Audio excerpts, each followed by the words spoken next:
The day after Russia launched a series of missile strikes at Lviv, debris is still being cleared from the street near Lviv's central station. But Sweet Ginger Cafe, owned by Daria Bakai, is already open. The doors were blown wide open, light fixtures were hanging down, the ceiling had collapsed. My pastry display was still standing, and my first thought was, I need to do something about this quickly. So I posted on Facebook advertising selling the pastries that were on display. Everything was sold out in 2 hours. Bakai lives nearby with her husband and 3 daughters and recalls the morning of September 4th when her street was hit by a combined drone and missile attack. There were at least 2 explosions on both sides of our apartment. I ran into the hallway, fell on my kids, and then heard an explosion. I just fell on them, and they looked at me, all frightened, eyes filled with terror. And I realized I couldn't do anything about it.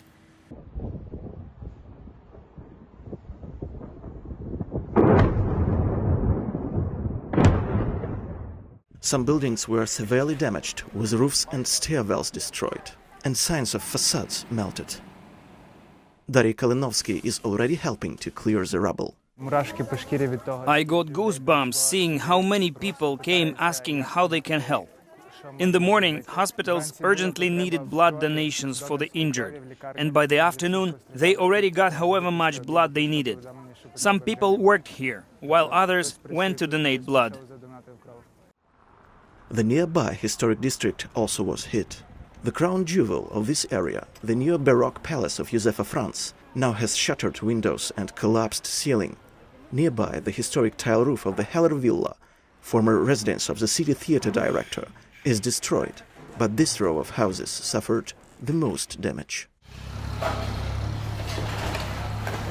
The scale of destruction is clear from the inner courtyard.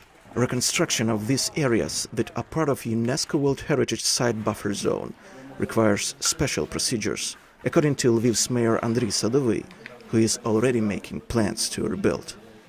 Fall is here. It'll start raining soon.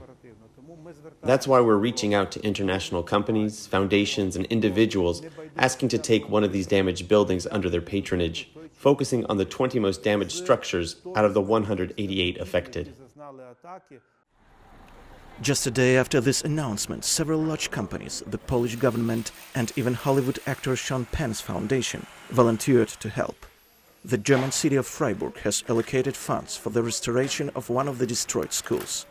The necessary papers to start the German reconstruction efforts are being signed in a classroom with broken windows. City officials declared Thursday a day of mourning. From here, one can see the building where most of family was killed in the missile strike. A mother and 3 daughters. The father survived.